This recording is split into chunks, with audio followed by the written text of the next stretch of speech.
Hey everyone, it's Lexie. So in today's video I'll be sharing to you all of the books that I would like to read this fall. So I feel like fall and winter are my favorite times to read because of just the atmosphere, the feeling of being cozy when the weather starts to get colder, having fires inside and just reading. Like, those are my favorite times to read. So I always like to find atmospheric books that kind of help, set the mood when I'm reading these.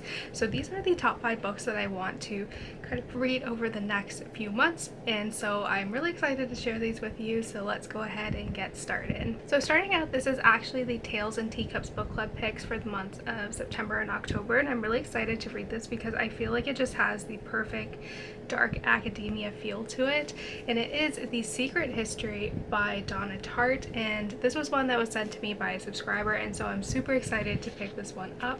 But it involves murder, academia, all those things, and just things have gone wrong basically. But it says, under the influence of their charismatic classics professor, a group of clever, eccentric misfits at an elite New England college discover a way of thinking and living that is a world away from their experiences of their contemporaries. But when they go beyond the boundaries of normal morality, they slip gradually from inception to corruption and betrayal, and at last inexorably into evil. So I think this one sounds super interesting. I love the setting of just dark academia, and I feel like this is like perfect to read in fall time. Like, I feel like that just dark academia, if you just like Google it, aesthetics, like I feel like this one fits the image, and I'm really excited to pick this one up.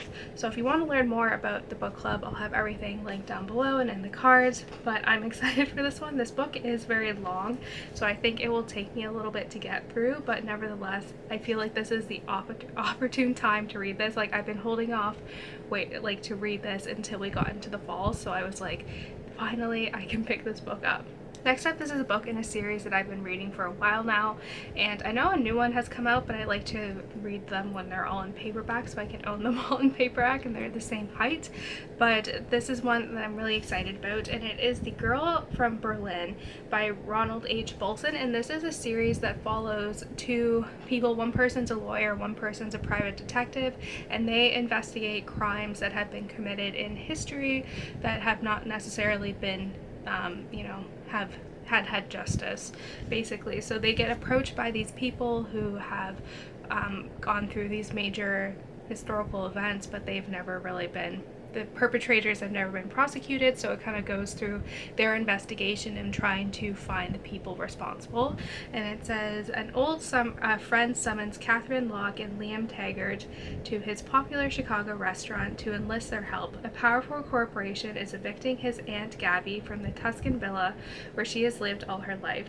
To assist them, Gabby sends Catherine and Liam a leather-bound manuscript written by Ada many years ago. Hidden in its pages is a story long suppressed.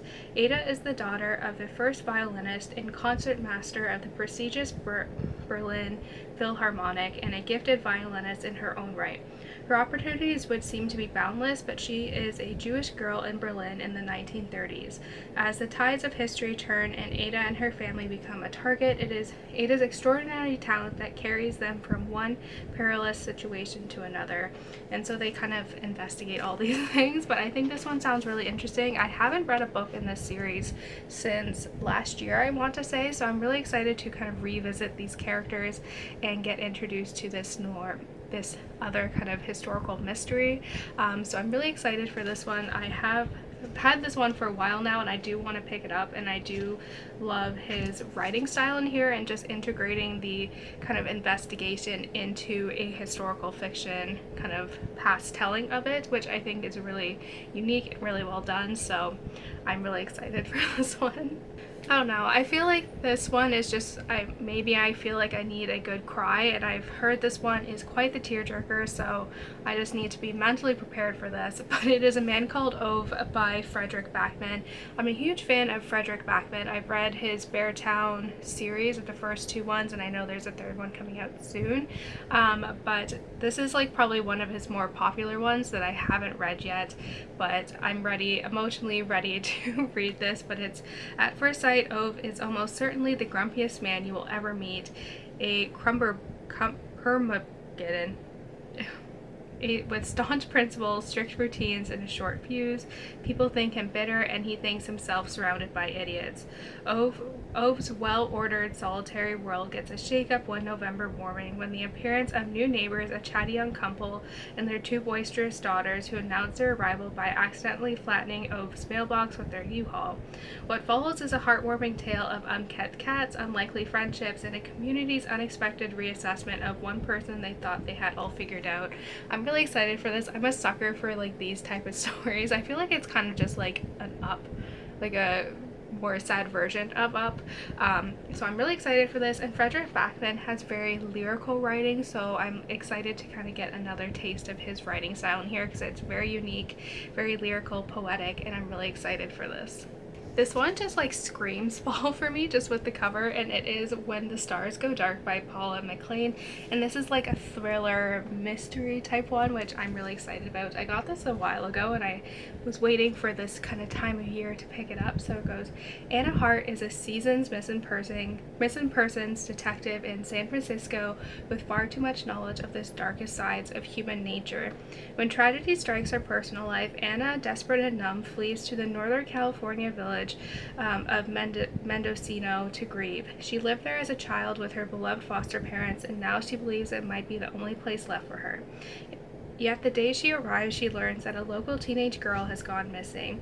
The crime scene feels frighteningly reminiscent of the most crucial time in Anna's childhood, when the unsolved murder of a young girl touched Mendocino and changed the community forever. As past and present collide, Anna realizes that she has been led to this moment. The most difficult lessons of her life have given her insight into how victims come into contact with violent predators. As Anna becomes obsessed with saving the missing girl, she must accept that true courage means getting out on her own way and learning to let others in. I think this one seems really exciting, and just like this cover just screams fall, but I really love these kind of mystery ones where they have like crimes that are reminiscent of ones in the past, and the characters have to like work through kind of their grief of what happened in the past while also trying to solve what's going on now, and I really love those things, and I'm super excited for this. This one sounds like it will be amazing, total like creepy fall atmospheric reads, and I'm really excited. So this one is kind of outside my comfort zone. I never really learned any mythology throughout my schooling, so I kind of never was like invested in like the Percy Jackson series or other books that integrate mythology, but that's something I want to get more into throughout my reading. As my reading tastes change, I want to kind of integrate more, and this one just sounded super interesting, and it's The Witch's Heart by Genevieve Gornichec, and this one just sounded really interesting, and I'm like so excited for it. And it says, so don't get mad at me, so it says Boda's, I can't really say this name, story begins with where most witches' tales end, with a burning, a punishment from Odin for refusing to provide him with the knowledge of the future. The fire leaves Angroba injured and powerless, and she flees to the farthest reaches of a remote forest. There she is found by a man who reveals himself to be Loki, and her initial distrust of him transforms into a deep and abiding love. Their union produces 3 unusual children, each with a secret destiny, who Angroba is keen to raise at the edge of the world, safely hidden from Odin's all-seeing eye. But as Angroba slowly recovers her prophetic power, she learns that her blissful life and possibly all of her existence is in danger. With help from the fierce huntress Gadi, with whom she shares a growing bond, Angroba must choose whether she'll accept the fate that she's foreseen for her beloved family, or rise to remake their future. So I think this one sounds really interesting. This is kind of based on Nordic mythology, and I'm not really familiar with that besides kind of like Thor and Loki and Odin from like the Marvel Cinematic Universe, but that's not that's like very loosely based on that mythology. But this one sounds really interesting, and I'm really excited. I love kind of the betrayal side of this, and the kind of knowing that your future, like there's like a bad ending ready for your family, and kind of just having to choose how you want to handle that. Sounds like it will be really fun, and I'm stepping outside my comfort zones for this, but fingers crossed it turns out okay. So that's it, guys. I hope you guys enjoyed this video. Let me know in the comments below what some of the books that you want to read this fall are and all of that fun stuff. So yeah, thank you guys so much for watching. Don't forget to give this video a thumbs up, and I will see you guys next time. Bye, guys.